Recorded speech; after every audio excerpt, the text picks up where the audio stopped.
Uncut Gems. Right.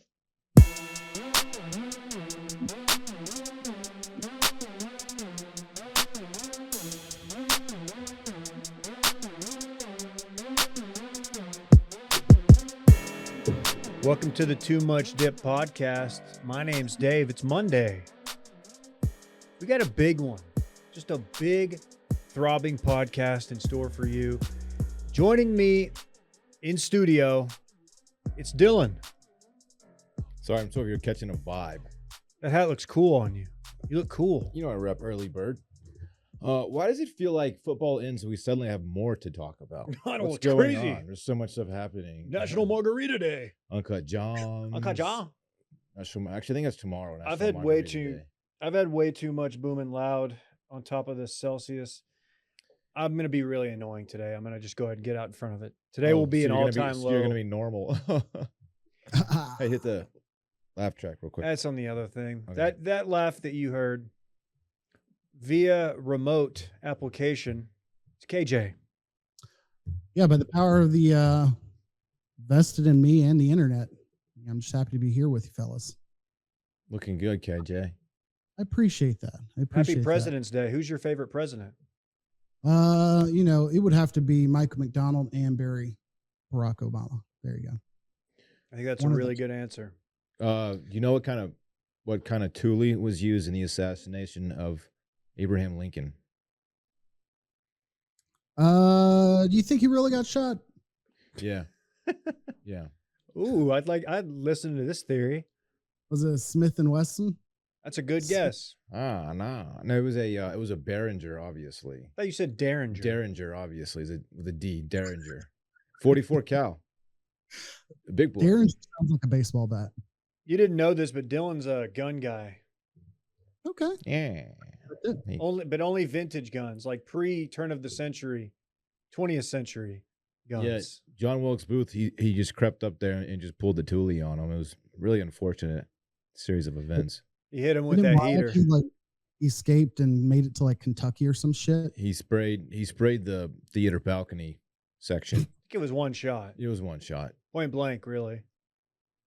And then it just left two like crudgety old white guys in the balcony, and those are the guys you see in the Muppets every episode.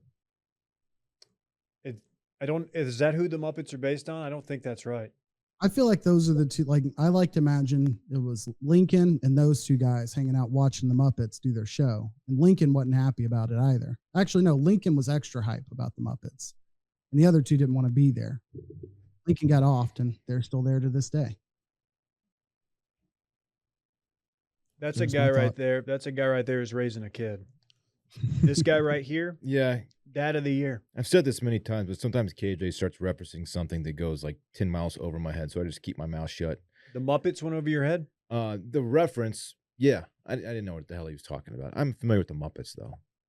It's okay. It happens, man. Yeah. Muppets, low key, go to television content for those with younger children at home. There's a free, free, what do you call it? Free pub. I think Jim Henson would appreciate it. What'd you do over the weekend, KJ? Let's check in with you. Fellas, I took quite a bit of time this weekend to just have a little bit of Kai and dad time. As you know, Kai is expecting a younger sister here in about a month or two. How's he handling that? It's questionable whether or not he's fully aware. We try to reference baby and, point at his mom's stomach and, try to make it a little more realistic to him. But, it's coming along quickly. But no, Nicole went and had a photo shoot over the weekend, as well as what else did she do? She was out of the house for a big portion of the day. Oh, she went to another person's baby shower. So how'd you get out of that? I just had to play dad. Man, that must have been tough. I know you really love baby showers. It's just my thing. I don't hate them as much as like the general concept. I think they're no worse than like going to some other person's like 1-year-old birthday party if you don't truly get along with the parents or like know the parents well. Yeah. For me, I would rather just hang out in my man cave, watch whatever games are on. You know what I mean? I'll save the creamer for all those other folks. But yeah, hung out with the kid, did parks and stuff like that. 2 of them, 3 of them maybe. That sounds pretty lit, man. Have you purchased tickets for Jurassic World Part 7? Are they available yet? I don't know. I think the concept of pre-ordering movie tickets is silly. We will be going. That's facts. Yeah. Are you excited about the fact that they're wearing dusters in the preview? Like running through Wyoming? Yeah. Look, honestly, the trailer is pretty sick. I'm actually pretty excited about it. They need to have a scene where one of them's wearing like a fedora with safari flaps. Yeah. Yeah, I could see that. You mean a dinosaur, you mean? No. Oh, no. one of the humans in the movie? Like Dr. Grant. Why is your tricep absolutely busting right now, dude? You hit tries this morning? No, I didn't work out yet. Oh, okay. No, it must be this Cuts polo. Oh, yeah. It does accentuate. Not even Spawn today. That's added value. But We thank you for were noticing. a good 10 days, maybe 4. No, I don't know. I can't do math. Yeah, 10 days away from boarding a plane and heading into the desert for a few nights. Are you guys willing to pull back the curtain and share with people your proprietary approach to making sure Drew's not just embarrassing everyone? Oh, Bachelor Party? KJ, I'm excited to see that you're an early morning boy on Thursday. You get there pretty early. Yeah, without Good. a doubt. Good. I live by the concept on a bachelor party that the groom calls the shots. You follow those calls, whether or not you agree. I've always Wow. said that, KJ. I'm so glad that you're on that plan, man. Love to hear that. It's not my party. We don't yet have rules in place for the golf. However, Drew's only going to be there Thursday night. Which means I won't have to embarrass him or his golf game. Yes. So that we is have what 4 now for golf? I'm in for golf. Drew's in. You're in. Brett's in. Is KJ in for Thursday golf? I don't know if that's even been discussed. No. I'm in Friday golf. My bad. Okay. He's Friday golf. You said Drew's coming in Thursday night. Drew's playing. No. Drew's there Thursday morning. He's leaving Friday morning. Okay. Cool. Noted. He's For all on the our people flight that- actually Thursday. Very cool. That's lit. going to be a lituation. All I want to know is, are y'all cutting carbs until next week? That's what I'm getting at here. Oh no, I'm going in cold, man. So I've kind of got this new initiative where not only am I getting to bed a little bit earlier than normal, but I'm actually drinking a little bit more water. It's part of my hydration initiative. It's pretty groundbreaking. Trying to stay hydrated, maintaining that. Sure, I'm counting carbs, but I'm not out on baked potatoes by any means. People are wondering if I'm still in. Of course, I'm on baked potatoes, man. Of course I am. And that's pretty much it, man. And as you can tell, I've been Wow. working exclusive triceps This guy's for well the last 3 rested weeks. and hydrated. Push-ups, overhead extensions, doing the diamond push-ups, throwing the diamond up one time, diamond cutting people. Are you gonna put on a show poolside? Also, Right. Yeah. what do you mean? My white bathing suit? Yeah. Slick back hair, white bathing suit. You know the drill. little I bitty learned jeans. yesterday there's a high possibility I'm going to have to purchase like an all new wardrobe for most of this trip. I went to the storage unit because I didn't realize that I did not bring any of my summer stuff to the apartment, and opened up the storage shed. Like, I'm pretty sure it's like organized. I know where most of my stuff is. Nah, absolutely not. That thing is packed to the hilt. So you might catch your boy, I don't know, on 10,000.com, like trying to like rush order some shorts. Man, Ooh. I got this new blazer the other day. Oh, Oh my god. do tell. I might debut this thing in Vegas, but I've been itching to put it on ever since I got it. It is absolute fire flames. I've always said that when I see a guy walking around Vegas in a blazer, like, that dude's old money, like generational wealth. I want to appear to have much more money than I actually have. That's the goal. All I'm telling KJ is that if you do get a new wardrobe, you need to make sure it's cool. Because Okay. I do not want to be mobbing in Vegas with someone who's not looking cool. What if I show up looking like Jared Allen? Is that his name? Is why Jared Allen? I'm getting his name wrong. Yeah, Jared Allen. Yeah, you didn't see Basketball the- player, not the football player. The Twitter booty chatter about Jared Allen's No. fit over the weekend. Oh, He dressed like yeah. a lot of people Former do. Longhorn great. Yes. Correct. And a guy who once helped Will in an apartment building, apparently. Will loves him, yeah. I like him too. I thought his fit was fire, man. Just a hoodie, some CV shoes or something, and just what appeared to be like Lee pipes. I don't know what those pants were. I don't know if they're elite pipes. Putting but off mega Coles Cash vibes, which I like. I think he looked great. I'm the Coles guy here. It definitely put off like, hey, these jeans were off the rack and they fit a 7-footer. Like they weren't, hey, I went to somebody, they knew my measurements and made jeans for me. And I respect it. I love anytime there's an athlete that kind of goes a different direction. It's just like, I'm a regular guy. It definitely was the what's the billionaire I'm thinking of here? Warren Buffett of homes of clothes. Like that's what route he went. Like, can you believe he just lives in a normal home? Like just a 3-2 Hey, somewhere. You know, he gave away like literally all of his money to charity. Literally all of it, man. What a cool billionaire. Hey, speaking of cool billionaires, did you guys watch any All-Star Weekend from Cleveland? A little bit. Cut some highlights mostly. I saw Steph went off. Saw that the dunk contest was garbage, as it's been declining over the years. They've had some good ones in the last few. Have they? It's been 3 or 4 years, but I don't know. Where do we want to start? What was the what good were you and the looking bad forward to for the weekend? I was really looking forward to DJ Khaled. just seeing what he was going to bring. Hey, another one.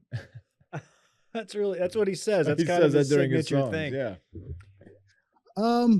When they announced, because I didn't know what the lineup was ahead of time. So when they were like, hey, DJ Khaled's here, great, whatever. He usually puts on a good show. Nobody can really argue with that in terms of like overall production. Puts out a good product. I don't think anyone's like going to say that he's, I don't know, the Nickelback of rap or anything like that. And if they are, they're wrong. But they said, and the all-star lineup. I did not expect it to be followed by like a legitimate 7 or 8 acts. You know, all a varying degree of like popularity, but like included some absolute like all-time greats. Mary J. Blige was there, and everyone just, you know, sucked off the Super Bowl performance. So, you know, that was an ad, or that was a good thing. You had Ludacris there. You also had Lil Wayne there. Like, they've got skins on the wall. Yeah, you knew when you saw him come out and he was performing that it was going to be a cast of characters. You know, he doesn't put out original stuff, right? He's not a artist, per se, if I might say. So he rolls out. Lil Baby comes out first. Big Lil Baby guy. I don't know if they did a dress rehearsal. Levels weren't great. Some people say our levels on this podcast aren't great. The levels on that performance Saturday were terrible. Absolutely. DJ Khaled was yelling over Lil Baby. He was kind of doing the hype man role, kind of yelling some of the words, and it was just like, dude, you know, Lil Baby's like top 5 right now, and we don't really need you yelling the lyrics. We've heard the song. We'd like to hear him do it. Personally, that might just be me. You did mention Luda came out. They closed it down with Luda. Huge for me. Didn't expect that. Ludacris, feel like somehow underrated in the history of rap over the last 20 years. I would say he was wise enough to kind of get out of the like responsible to make new records lane when he did. Fast and Furious like gave him an avenue to like make as much, if not more money without having to like rap until you're memed into oblivion. I feel like from 01 to probably maybe 2010, he was in the conversation. Word of mouth, chicken and beer. Different area codes. Bangers only. But yeah, I don't know if you saw my tweet at DCarterRuff on Twitter, but it did numbers. It was just kind of a throwaway, and people liked it. I think I missed it from at DShivery on Twitter. I didn't. No one's gonna be able to spell that anyway. So okay. KJ, did you see it from at TJ Ellis with ones as the L's? Yeah, that's the one.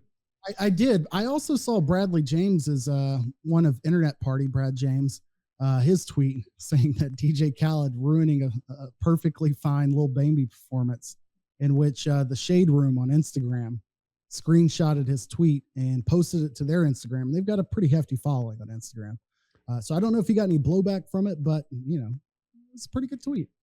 So when I saw that, I went back and checked because their caption was like, a few people had some issues with this performance. And I was thinking in my head, Probably more than a few. So I just went in and typed in Khaled, Khaled, and it wasn't just a few people. It was quite literally everyone watching it. And they all said the same thing.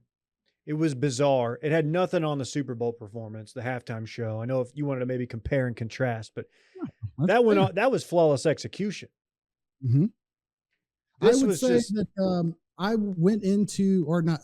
as they rolled out the lineup, I was like, you know what? There could be an argument that like this is just as successful possibly of a lineup as what the Super Bowl put out. And then I recalled that 50 was there, Eminem was there. Like there was no comparison for those two because you could probably say Lil Wayne, Snoop Dogg, equally successful careers, albeit different timelines. Lil Wayne's in that tier. Yeah, I don't think anybody can argue that, like longevity and whatnot. And then Migos have been fairly successful. There were some thoughts. I was like, okay, this could be about even if I'm just talking number one hits, not impact. I would never ever insult Dr. Dre by saying DJ Khaled's impact's the same. I was like, I began to fool myself. Then I got to the end, and just like you're saying, like the amount of effort or production quality or rehearsals taking place, like did not compare. It was all just thrown together. As for the product on Saturday, I did watch the 3-point contest. I did watch the dunk contest. 3-point contest always delivers. That's always great content, and it's not only the actual contest, it's the commentary. You get some good insightful stuff from like Kenny the Jet Smith. They'll go off on tangents. Love that. Mm-hmm. Who won the 3-point contest? Karl Anthony Towns. He's got a Trey bomb. He wants to be regarded as one of the best big men shooters of all time. Percentage wise, he is a good 3-point shooter. Steph didn't do it, right? Steph did not do it. But Trey Young did. Trey did it. Really? Yeah. Trey, Steph, white dude from the Clippers. Starts with a D, but I can't remember his name. Donald, Kennard, something like that. Leonard, no. Yeah. Doesn't matter. Anyway, he didn't win. But yeah, Karl Anthony Towns won. That was impressive. I think I don't need the tricking up of the 3-point contest. They now let you pick which rack is all 2-point balls, and then they add in a 4-point shot in between a couple of the 4-point shot. I don't mind it. I think my issue is the 3-point contest wasn't like the dunk contest where like they needed to find things to spice it up. Like you're saying, the 3-point contest has built in like drama. Sure. Like, guys are going to have hot nights. They're going to have cold nights, or you're going to get surprises like Brent Berry deciding to, crip walk after his victory some years ago. They need to add all of these elements into the actual dunk contest and stop like, for some reason, everybody with the dunk contest is like, hey, we need to fix this. Let's change the format and all of the rules.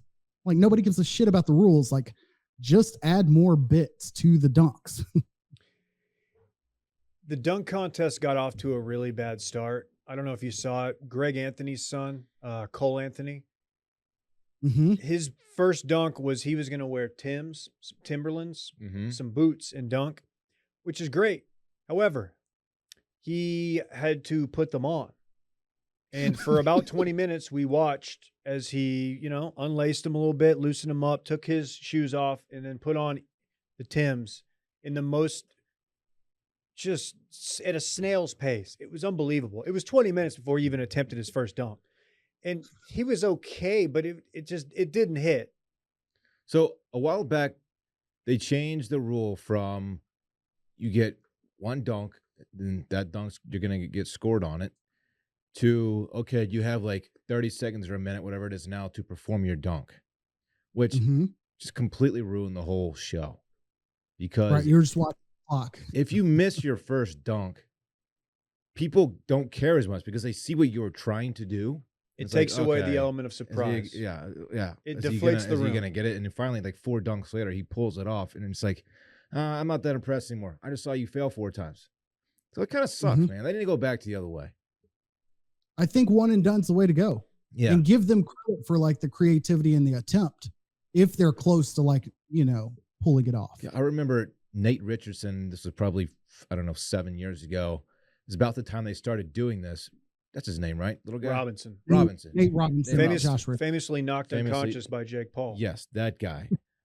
They switched to this, and he was, it's impressive to see a guy who's 5'9" do what he does. I get it. That's But- what they say about me. He made it on like his 11th try. It was terrible. Yeah. There's been some bad ones. I think Chris Birdman Anderson, like a decade plus ago, had like one that just went on forever, and he couldn't. I think it was him. Maybe I'm thinking of another white guy, but I think his was like once they actually opened up the hard drive on the computer, they found that he actually hadn't been sending the messages to the underage girls, even though the computers were seized and he was. he's talking digital forensics. Oh, you're talking about the dunk Talking about contest. My slam bad. dunks, not Yeah. potential.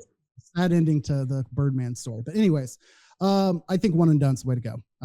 The Cole Anthony dunk, I was very ready to be impressed. And then when he sent the shoes back for a different size and tried on some more and then like ran around in a circle and then was like, okay, I can do it with these. Like that killed it for me.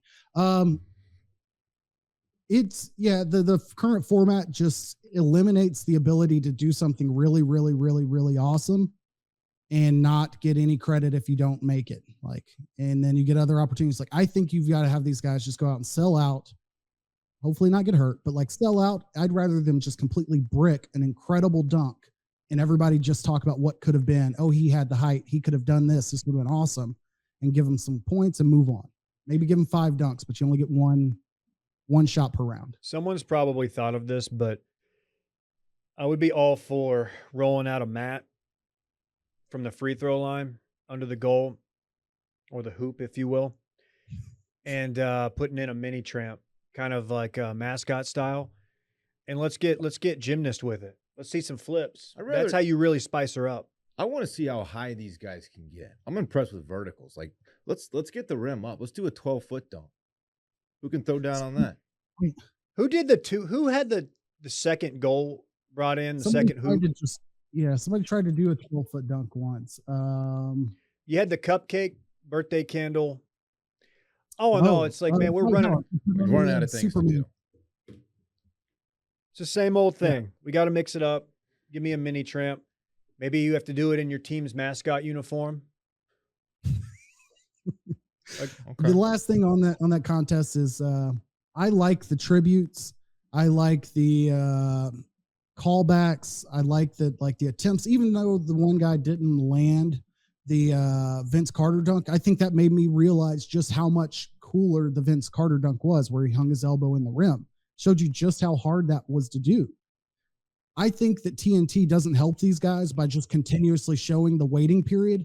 Like, you should be showing in the highlight of the Vince Carter dunk that this guy's like, once you realize, oh, this is what it is, cue that up, do a side by side, cue up, what the height was at the all-time greats. Like, whenever you see pitchers in baseball, or it's like Yu Darvish, they do this a lot.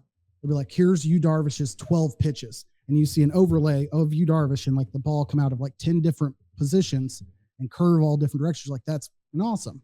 They do it with the 40-yard dash at the combine. I want to see that. Like, the production of the dunk contest is just as bad as the dunkers and their efforts. Like, they're not helping them at all. Did anyone actually watch the game? Because I did. I like the game. I really enjoyed the game.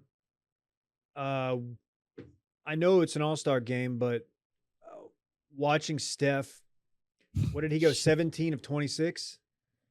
Yeah, maybe, yeah. Ooh, something crazy. I think he had a higher percentage than even that.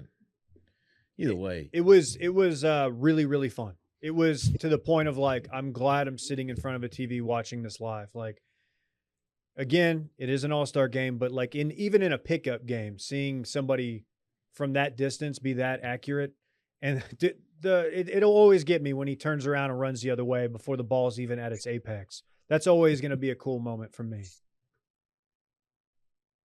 I feel like compared to other all-star games, I think baseball's kind of close as well. But like, you still have to execute your craft in basketball. Like in football, a lot of the skill is avoiding, the contact and all of those things. And since you don't have it in the Pro Bowl, it doesn't impact. It impacts the product too much.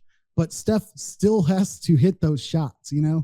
It's still just as cool to see Ja Morant dunk on everybody's ass. Like those highlight moments are still effective in basketball because you do get the breakaways, you do get those solo shots in the middle of a game. So I think it's just as cool to see in an all-star setting. Steph, your MVP, of course, 50 points, 17 of 30 from the floor, 16 of 27 from three-point land. There it Okay. is. And then LeBron had to, of course, steal the show at the end. Cleveland, this is for you. That's a really good LeBron impression that was in no way offensive and very, very accurate and tastefully done. Is that what he said? That's what he said after he won his first title in Cleveland. Oh, there's something we were missing, but yes, I'll add it to the sports party. Thanks. What did we miss?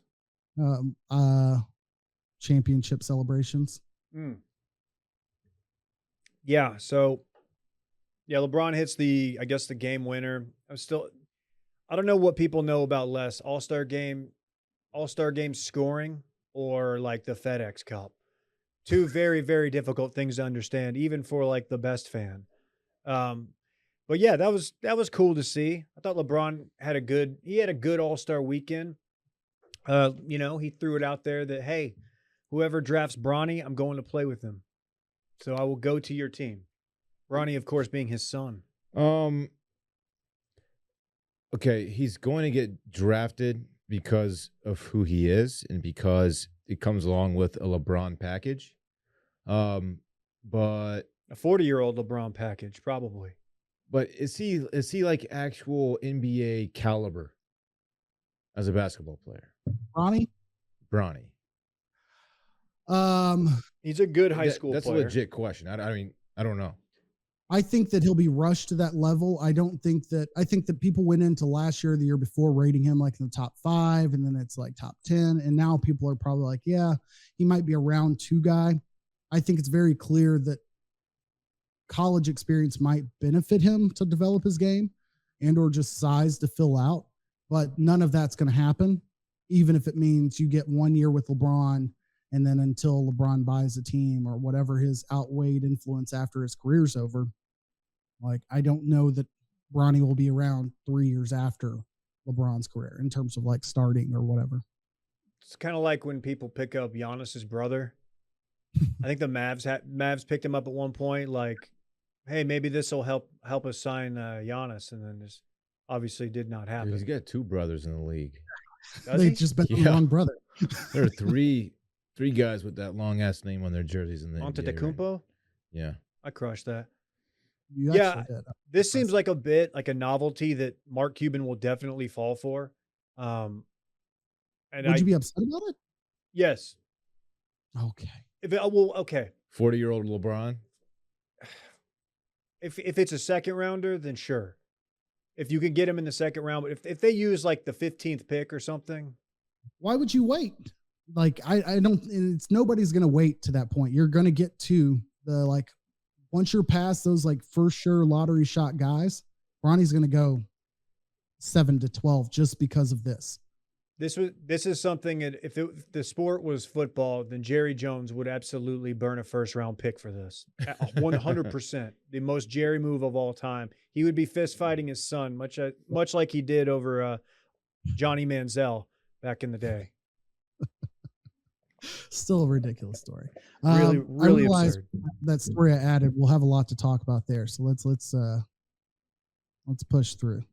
Obi Toppin, of course, won the dunk contest. Guy who stole your nickname. No one's ever called me Obi Toppin. David. Anything else on All-Star Weekend? That's all I got. Okay. Oh, the NBA 75, top 75 players at halftime. Yes. That was incredibly well done. I thought that was going to drag on and be just a drain, but it was a lot of fun. They didn't spend a ton of time. They just went player by player. They had the players who weren't there, including the mailman, Karl Malone. He always delivers. They They had them remotely giving the waves to the fake crowd. That was kind of fun. Any tense moments between Pippen and Jordan? Pippen was not there. I thought he was. He was there remotely. Oh, I see. MJ, I did not know this. I did not know he was going to be there. I knew he was in Daytona earlier in the day. Yes, And I remember thinking like, oh, this is something that MJ wouldn't go to because he's MJ. But of course he was there, and I thought it was pretty awesome. It was really cool to see. I was like, man, watching him interact with all these other players, I was like, I've never seen this before. And then of course he tracks down Luka during at the end of halftime and gives him a bear hug, and everybody's, all these basketball losers are screenshotting it and tweeting it with no caption or anything at D Carter Ruff for more of that action. It was a lot of fun. It was cool to see. Luka's, of course, a Team Jordan guy. Exactly. I'm like, there's money in play there for sure. Absolutely. Yeah, as a person who's grown up in the era of Michael Jordan never being available in a video game, I had no expectations of him being present for this sort of thing either. So them rolling him out as the 75th, I was like, there better not be anybody to come out after Jordan. Like, I don't care how you're organizing this. He needs to be the last one. So that was cool. And him going and taking center stage because they were all supposed to stand around the ring. And Jordan's like, fuck this. And he stood in the middle. And you could see all the guys kind of reacting to it like, hey, you're supposed to stand out here. And he's just like fucking with them. That was cool to see. Man, maybe they could have done Kobe last. KJ? I'm just going to not answer that. Why? You don't want to honor Kobe by having him last? Who's your goat? Who's your goat? MJ or LeBron? Let's do a 10,000 read. How about that? Let's just start with shooting percentage. Stand up. You want me to stand up, Dave? I want him to stand up. 10,000 shorts, man. Dylan's wearing them right now. He's got the 7-inch interval short. Yes. Linerless. No liner on these bad boys, Dave. The interval short, it's their most popular and most versatile style, perfect for gymnase, spinning, short runs, hit classes, backyard workouts, everything. 10,000 makes the highest quality, best fitting, and most comfortable training shorts we have ever worn. Tons of features like silver ion for odor protection, no bounce pockets, breathable and lightweight shell fabric, no bounce phone pocket, Dylan. You a phone in the pocket guy? I am. I hate when it bounces. I'm not, actually. I got this Apple Watch. It's really convenient, but if you are a watch guy, it does work really well. Cool. I'll continue on with the read then. That'd be great. In addition to the interval short, they make gear specific to other types of training, from running to Olympic lifting to boxing. You can find a short for all the ways you train. The brand believes in being better than yesterday, a stoic dedication to continuous improvement, not overnight success.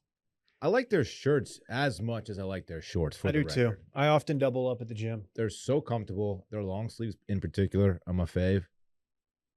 They have a team of over 200 athletes test their gear to ensure the perfect design, fabric, trims, and fit. Are you one of those athletes? They didn't ask me, man. Because I am. And I wondered where you were when I went to that athlete training program. Where was it? Big Bear. We were training at altitude, trying on their stuff. That's sick, man. It was pretty sick, man. Don't you remember? Oh, do you remember when I said I was on my honeymoon? I was actually there with 10,000. Really? Yeah, I was lying. Free shipping and free returns, plus a lifetime guarantee. 10,000 is offering our listeners 15% off your purchase. Go to 10,000.cc, 10,000.cc/bang to receive 15% off your purchase. That's 10,000.cc/bang. Check it out. College basketball is at it again. I've about had it up to here. First, we had these mean kids from Tech being all mean to the big bad coach man, Chris Beard, yelling at him. Got the OU fans getting into it with them, things like that. And now we've got coaches out there just throwing hands, kinda. A lot of people aren't really sure what a punch is and what a face mush is. More of a mush, but still doesn't really matter.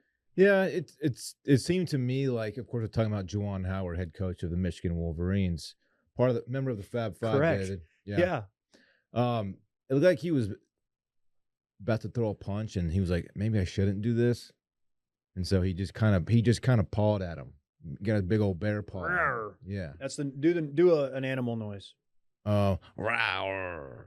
That was fucking good. That was like a bobcat. Wow.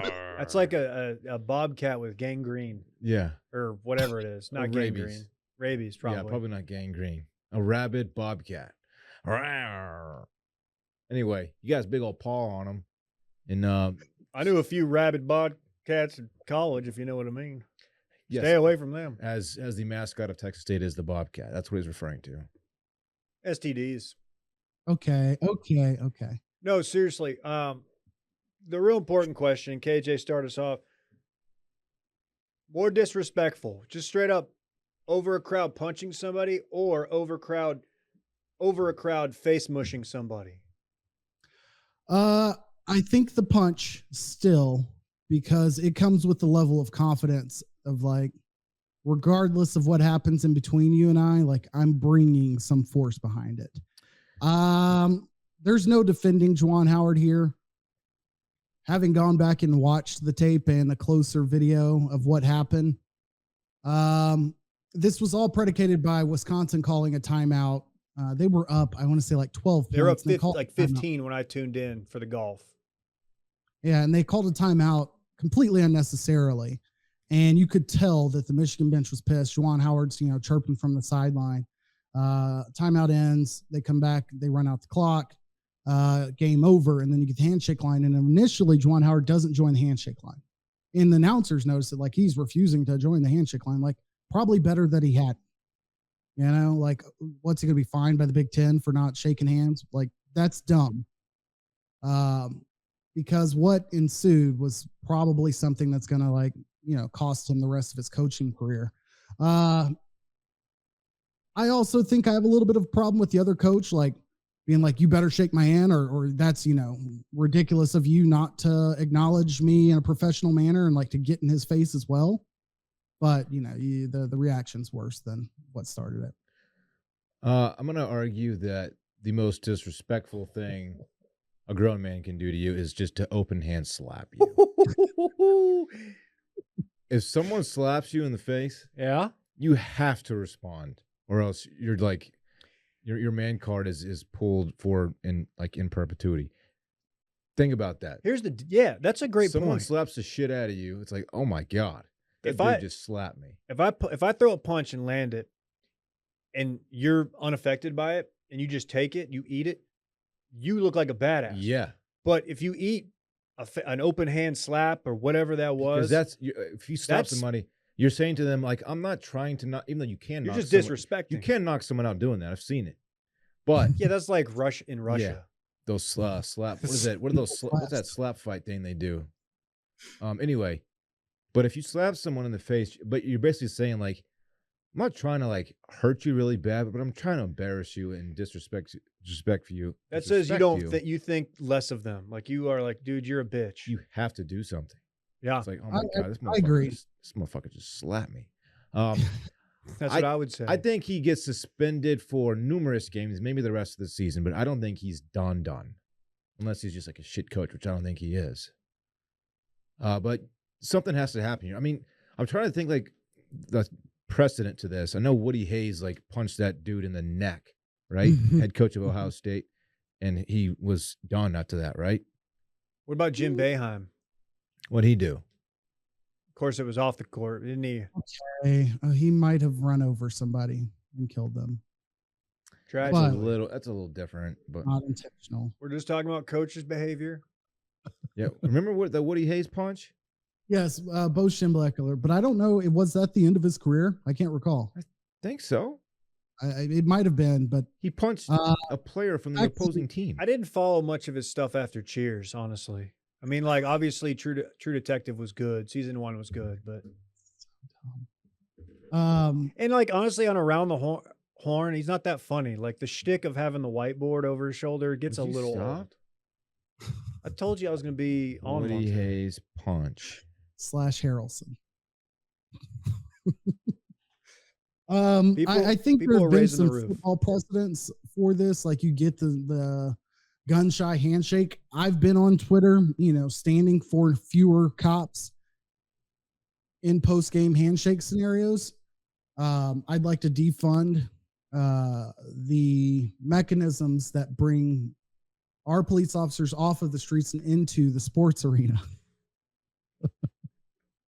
Hold on, I I'm just trying to think. very ridiculous and very unnecessary. And even in this situation, like, you didn't need to have cops there to disperse it. Like, people will get a control of themselves.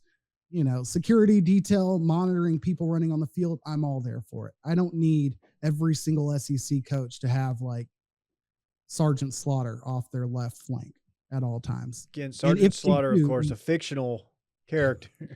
For the record, Woody Hayes never coached again after that punch, which was in 1978. It was a different time. I don't think so. He never coached again. Exactly. Juwan's out. He'll be back. He'll be back for the Big Ten tournament. Nah, I think he's done for the season. Damn. I think he has to be. You think he's toast? They were doing enough to justify it. He'll be back for the NIT. If it was an opposing player, absolutely. There's no chance he comes back. But since it was a coach, I think there's a chance he is able to service time, suspension wise, that is, and coach again. This just makes me that much more impressed by Chris Beard and what he's been able to do with a rather average Texas team and a ton of targeted harassment toward him. And for him to just, keep his hands to himself, he's got beef with the Tech coach. We know that. And for him to keep his cool, man, props to Chris Beard. What do you think about that?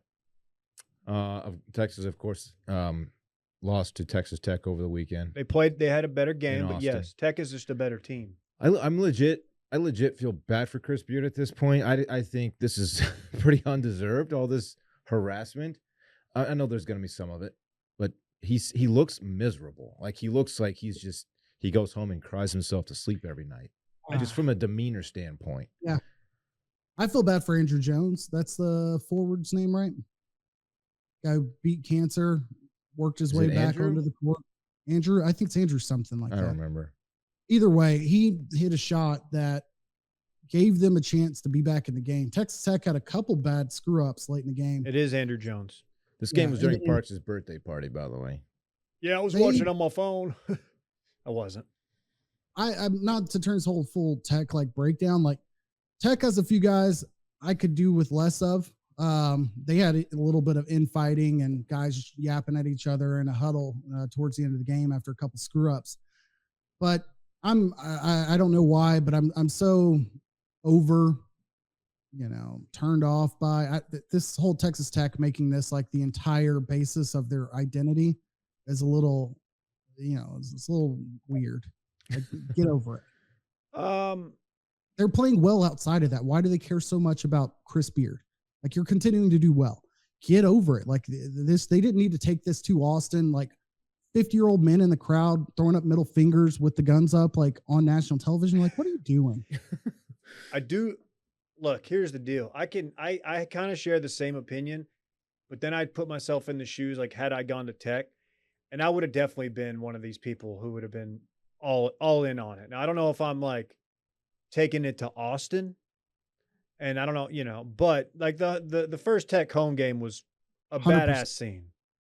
But for sure, I'm curious, like, how much I should know this, but how much of that team in Lubbock right now is Chris Beard's team? Like, how many of those guys did he recruit? Compared to how many of those guys on the Texas team right now are his guys? Because he clearly hasn't had the time to recruit and get his kind of players into Austin. So that's got to really suck with if in fact he's playing, he's got this team and like, yeah, they're okay. There's some talented people, but he's playing this team in Lubbock that he pretty much put together, and they're just as good as they were, 2 seasons ago.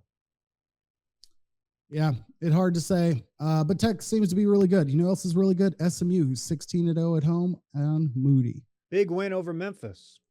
Yeah. Big win over U of H a couple weeks ago. Yep. Penny Hardaway probably on the way out of Memphis. Hate to see it. His son famously is a Duncanville Panther. Oh, currently, right? Lil Penny? No, well, I don't know if that's what he goes by, but maybe. Liller Penny. Anything else on college basketball? No, it's just talking so much college basketball. Hoops, if you will. Shout out to Coach K for, never mind, his succession planning. What did he do? there was just a report out that he chased off one of his assistants who's now at Maine, I want to say, who a lot of the administrators, and there was a lot of internal support for being the successor to Coach K at Duke, and to tap the current guy is. I don't recall either of their names, so whatever. Sounds I like a think Mac Brown situation.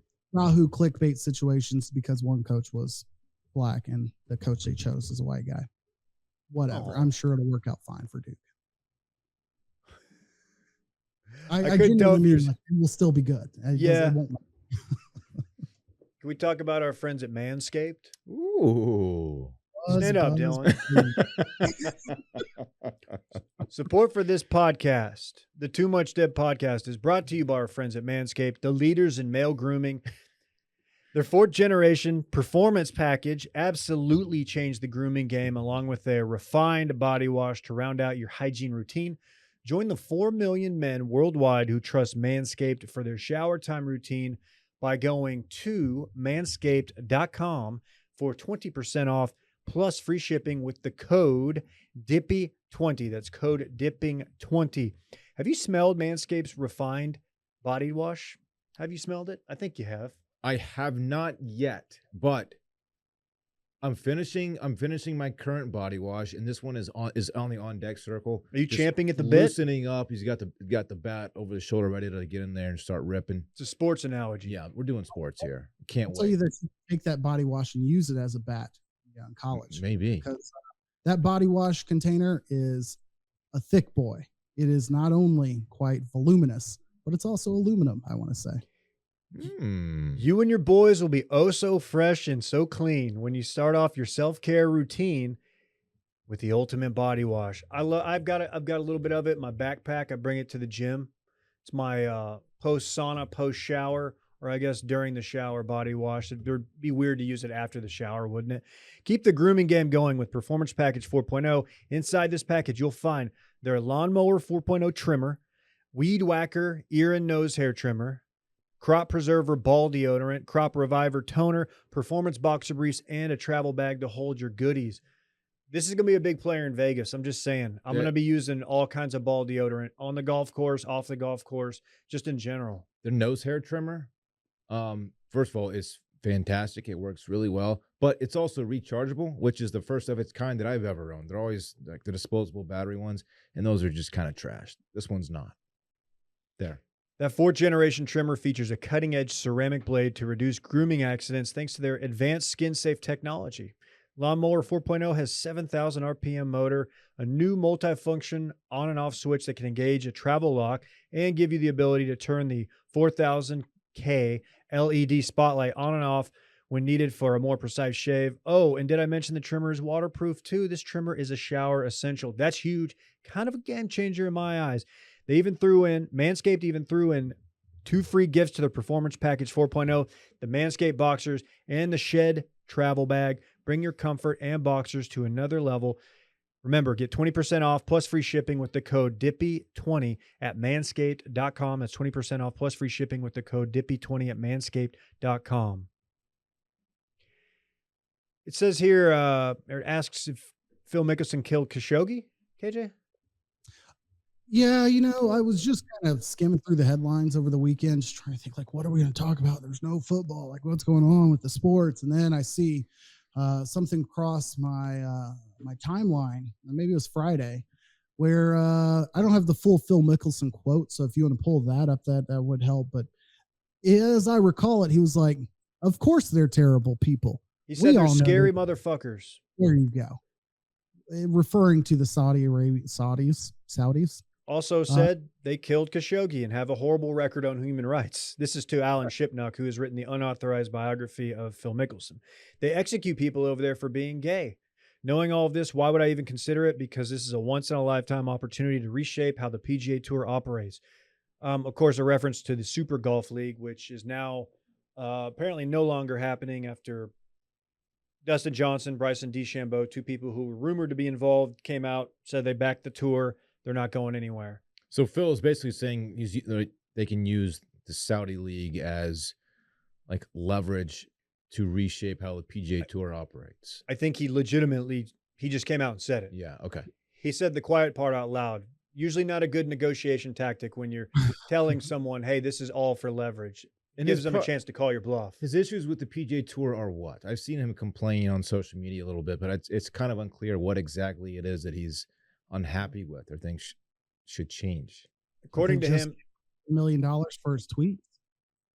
he wants the media rights. He wants the players to own their media rights. So when there's a highlight of Phil at a tournament, the PGA Tour owns that.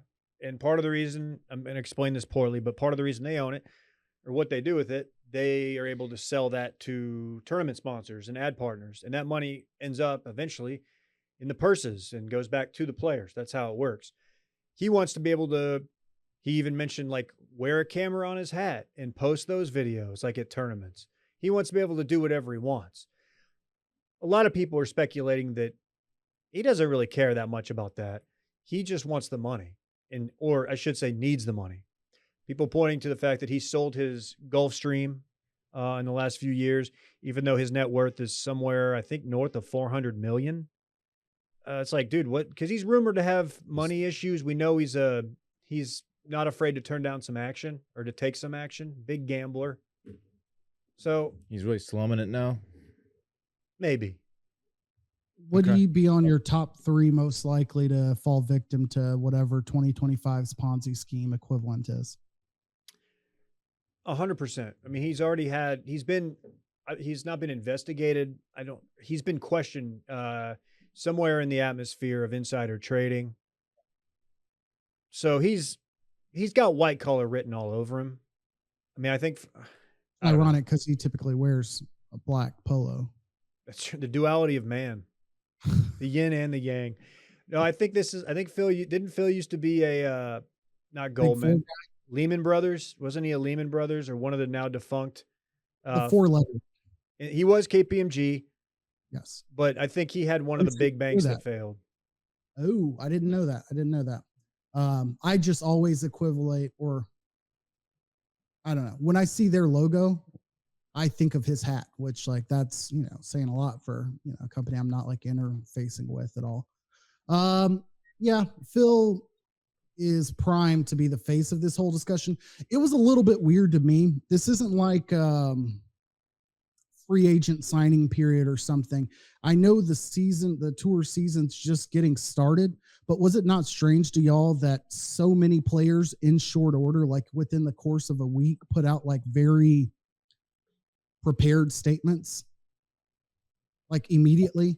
Like, was that just because the questions heightened, or because Greg Norman says he was going to go public during the PGA or during the Players Championship, or like, what was it that forced Colin Morikawa's hand first, and then DJ, and then Bryson? Like, why did we get all these statements all at once? I think much of it stemmed from that stuff from the Shipnuck interview when it came out, and it looks really bad because it's like, whoa. I mean, that if you really just break it down, you're just like, you're just saying that you're cool with all of these objectively bad things in this league that is sponsored by the Saudi government, just to get some things you don't like changed at the PGA Tour. It just makes everybody involved look bad. Probably some like behind the scenes PGA Tour lobbying. Like this whole thing was like an orchestrated, let's all put the word out at the same time and kill the idea of this happening. Is what I would imagine happened. It just felt a lot like a certain college football coach, like telling a lot of recruits to like decommit from one school all at the same time within like 45 minutes. It just was a little too fresh, too raw for me. Who are you speaking of? Hope you're doing well. Reggie Samples. Or Rashad, actually, not Reggie. Okay. I thought talking Lincoln Riley. Yeah, Lincoln too. Let's sports party real quick because I really want to get to this other topic. Okay. I'm just trying to think if we covered that ad nauseum. 45 days out. I hope you guys have your second monitor at work ready. I know you've got to go back into the office here soon. Like, you don't know what your setup's like. Check your thumb zone because, boys, the Masters are near. Dude, Dave, he's got his app ready. He didn't even delete it. Do you hear this? Okay. Yeah. All right, man. I thought everybody knew, but yeah, I'm the guy who loves the Masters more than anybody. I just love it, man. I'm going to go do a Calcutta with me and some of my finance bros. We're going to bid on players. It's going to be sick. We're Dude, probably going Dave, to lose. you should totally take off work Thursday and Friday Oh, I am. and Hey, just watch golf all day. hey, don't be shocked if I'm sick those 2 days. That's all I'm saying. Ooh. Is it time to party? I hope so. KJ's done. No. I'm realizing that first thing on the sports party is that I can claim my discount. Choose your gift. Limited time only. Join the NRA now. Shouts to emails that I got while we were doing the show. Very sick. Weren't the Olympics great? You're our Olympic correspondent. Your favorite part of the Olympics. Were these the worst of all time since we've been alive? I mean, really. I watched the ski half pipe, and I thought that was dope. I watched snowboard and ski, and the downhill, the one where Every they go Olympics, fast. I don't know. every Olympics, summer Monobob. and winter, there are always like a handful of Americans that become super famous because like we haven't heard about them until it's their time to shine, which is obviously the Olympics, like the biggest stage. So it's like household names happen. What happened this time? Who became like the person? Eileen Gu. Who? And then a 15-year-old Russian girl invaded Ukraine. I don't know, something like that happened. Oh, the one that juiced? I feel like that took up the headlines. The potential Ukraine invasion matched with a 15-year-old juicing at the Olympics. Like, that's all you would hear about. So it's That was a cluster. You want my hot take on the Winter Olympics? They require too much on gravity. Without gravity, they'd be nothing. Okay. Here's a name, Erin Jackson. First black woman to win speed skating Olympic gold. And an Very cool. American. Very cool. There's your household There's name. your household name. That's I feel like the other big stories were like sadly like Michaela Schifrin not performing. Yeah, just stinking it up. Stinking up the joint. See, this guy's bullying and I don't support him. She stunk up the joint, man. She's dealing with a lot, I think. I don't really know, but that's what I imagine. Cause she's really good, man. She should be more friends with gravity. That's my John Mayer over here. Gravity. What's this combine story?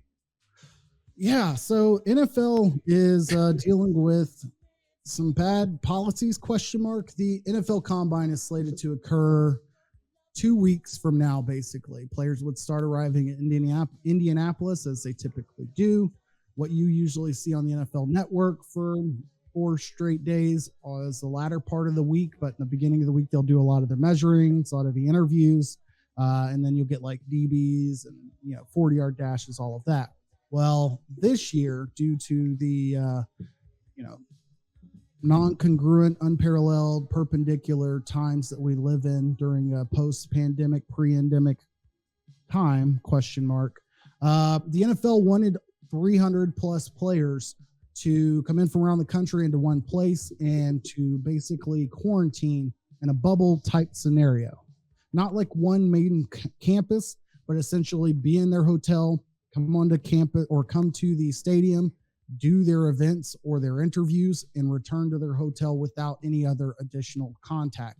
This would prevent players from, interacting with their trainers or other agents or people outside of the people showing up to run them through the drills. And 135 of like the 360 or so invited participants have basically signed a potential boycott, saying under the current status quo, whatever, under these terms, they're planning to boycott the NFL Combine, which over the years has suffered some hits, just like when you'd see a number one quarterback, like say, I'm not throwing, I'll show up, do interviews, but I'm not going to throw. This would be a huge hit to what has otherwise been like a TV, staple for a lot of people, like signaling, hey, season's only 5.5 months out. Like it used to be something you'd watch, but if this happens, ESPN's going to love it because they get to run pro days. Some show up on the NFL Network, but you're just going to have to deal with no real pre-NFL draft hype. Does this mean Klein could maybe go to your bachelor party? I mean, I don't know. That would be lit. Something to think about. I'm all for it. Good. I do enjoy the combine though, so part of me hopes that we get to watch it. I enjoyed the combine highlights. Like I like to see an O lineman run like a 4.7. Yep. Give me one D-line dingy hanging out, mid 40-yard dash. Give me a receiver screwing up in the drill where, you're looking left, you're looking right, and you take a football straight to the mouth, inevitably. And then, give me one reported story of a team that asked a player about whether or not his girlfriend wears his boxers or something too perverse and invasive. Who was the offensive lineman for Alabama who decided to run his 40 shirtless several years ago? Andre Smith, I want to say. And he was just titties bouncing everywhere. And he got memed to death. I felt bad for the big fella. But then he made a lot of money, so he was okay, I'm pretty sure. But I thought you were going to say then his penis came out like that one guy. I think his penis stayed in, but his titties did not. He had some bomb-ass titties that day. Anyway. Yeah, we'll find out. We'll talk about that next week, I guess. Hey, Dylan, you have a note here. Yes. Your number one Texas Longhorns baseball team beat the Rice Owls, traditionally a very respectable baseball program, 36-3 in the opening weekend series. 36-3. Not bad. This is over a 3-game stretch. So everybody, Adam's jaw just hit the floor. He didn't realize what had happened. Yeah, they look to be the real deal. They have pitching, they have hitting, they have a young fella by the name of Ivan Melendez, aka the Hispanic Titanic, aka the Latino Bambino, who hit a pair of home runs that totaled 900 feet the other day. Dude just absolutely mashes. Dave's not impressed by that. I'm not sure why. Yeah, aluminum bat. It's fine. Dave, they deadened them years ago. Yeah. Still aluminum. Book. Still aluminum. Yeah, you don't get it. You don't get it. I'm surprised you didn't have the note down here about what happened in the Texas State softball team when they went up against Oklahoma. Jocelyn Allo. That didn't land on my radar somehow. Did we beat that ass? She's tied for the NCAA all-time record of home runs with 95 home runs. Oh, Texas State? No. Oh. Oklahoma. Jocelyn Allo. Allo, I don't know. Anyhow. Dylan, are you good? She just hits piss missiles or what? She hits, mini dingers. How about that? They just put out one of those like mesh nets that you just see in like the low rent little league fields where it's like the construction walls that you can fall over. Like that's what I imagine like preseason softball fields look like. Dylan, are you going to go up to Lubbock for when Texas is up there, Big 12 play, and like heckle the dugout? I have much better things to do. But I am y'all better get crazy when they come to Austin. Parks is in the other room. He doesn't know this yet, but I'm taking him to the game on Friday. They play Alabama. Don't tell him yet. Right. I'm telling him tonight. Next note here says spinal. I feel quite okay making light of this scenario, and I'm very, very, very, very happy that we did a show before this took place. And we got to do a show far enough away from the event that the full social media circle has closed on it. And I'm talking about last Monday or sometime, I don't know, an NFL network or an NFL photographer fell off of the stage at the Rams Super Bowl party celebration. Right. And we got quite a bit of Twitter humor and memes because Matt Stafford, who was being made fun of for how drunk he was earlier that day, very clearly sees her fall off the stage and immediately turns its back. And Kelly Stafford, Matt's wife, just kind of looks shocked. I don't know what you're expecting them to do. Like the lady was 7 feet down, but either way, Matt Stafford got drugged into oblivion on Twitter for not reacting like what's Dylan's favorite quarterback's name in Philly? Jalen Hurts. Yep. Like he did when people fell out of the stands at the Washington Commanders game. See what I did there. Later, I guess 2 days later, Matt Stafford and his wife put out a statement saying that they promised to pay for this woman's hospital bills because it's reported that she's broken her back, her spine, if you will. Spinal. Shouts to both Mike Tyson and what's his name? Why am I blanking on it? Not Dame Lillard. CJ McCollum. I thought this story was going somewhere else because someone dug up some old tweets of hers. I think that's where he's getting. Okay. And then that's where the story Okay. lands. Okay. Because after Stafford had already agreed to paying her hospital bills, and he looks like the bad guy, the internet went to work, and they went to KenBoneZone.com and said, nothing can happen in public space without us searching your fucking tweets. And it turns out this NFL photographer had a lot going on. I will pull them up while y'all give your thoughts. Sure. Yeah, these are tweets from 2013-ish. And I can bring up the tweets. Yeah, they're bad. They're bad. And I don't know. I don't know if she's deleted her Twitter by now or whatever. Yes. Has she been fired? Do we know? I don't know. Well, here are some of the tweets that's been deleted. A lot of this has been scrubbed. I'm sure there's screenshots out there. I don't know if she was employed by the NFL or just kind of a independent contractor. Yeah, 1099, if you will. But either way, some sordid history. Go look it up. Kelly Smiley is her name. Quite unfortunate. Really sucks that you broke your back. It sucks that I saw Smiley trending the other day, and I thought Smiley Kaufman was mounting like a dope comeback. And it wasn't Smiley Kaufman. It was actually about this. And I was like, oh, I don't really want to see this. This is just bad. It's still comeback season for Smiley, though. Just wait. Oh, yeah. Oh, look, hey, we're still pulling. We're still Team Smiley here. Smiley Kaufman, that is. Sure. It's taking me way too many clicks to find these. I really wish I could. They're bad. And I mean, what an unfortunate series of events for her. Just falling off. I mean, fractured spine. Getting memed. Broke my back. Broke my back. Doctor said she needed a backiotomy. The website you have to go to get to this is ridiculous. Okay, here we go. From 2000, it's not even going to be there. Okay, here we go. 2013, October 7th, 3:30 in the afternoon.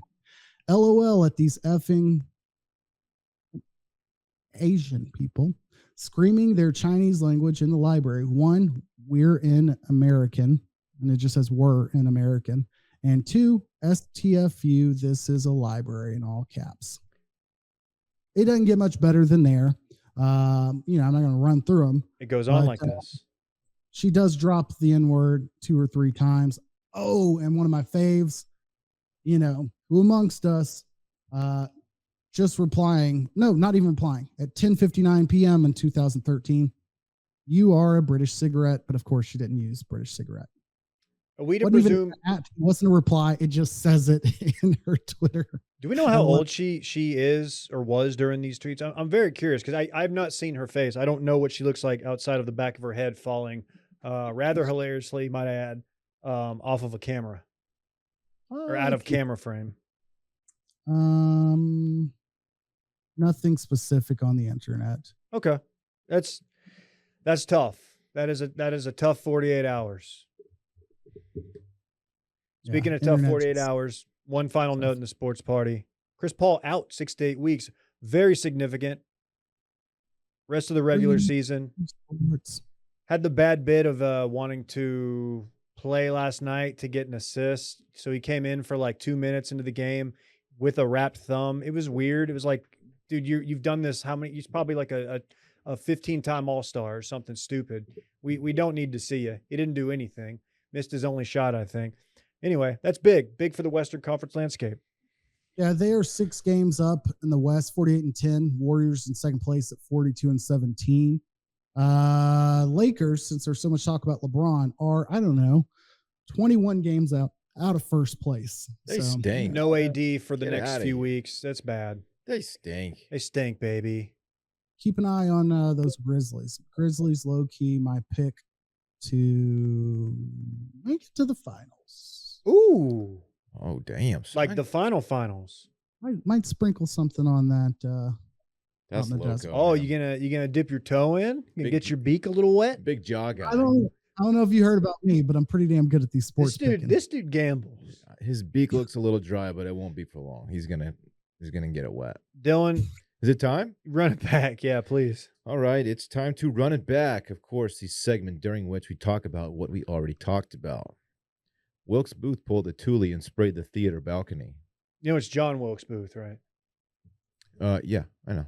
I was just going. Wilkes Booth sounds like a singer-songwriter out of like Lubbock. Oh, Johnny B, Johnny Wilkes Booth. Wilkes. I'm sorry, we shouldn't. Wilkes Booth opening for Tyler Childers. We shouldn't glorify him as a murderer. It's long enough ago. Dave's tries are bussing today. Wow, goodness gracious. Dave started drinking more water, which is very important. Hydration is key. Dylan got this new blazer in Oh Man. Where do you guys see it? Dave was invited to Big Bear to test out 10,000 performance wear at altitude, which no one knew until today. What did they say? Leave Chris Beard alone. I'm worried about the guy. And finally, Dave loves the Masters so much he didn't even delete his Masters app. Dude, my man cave is going to be crazy. How many screens are you going to have up in your man cave that day? At least 4. You can have like all cameras going at once. I'm going to have like hologram Masters stuff going. It's going to be sick. Featured group, the A-Man corner camera. Be following them all around. Yeah. Cannot wait. You guys are all invited over. I'm just waiting in Butler's cabin. Just hanging out for poorly framed shots and awkward interviews. It always delivers. Always. As do we. We'll see you next week here on Too Much Dip. Goodbye. I want my chips with the dip. That's all I know. I don't want my chips plain. I want my chips with the dip. So bring them dips. Uncut Jam. Right.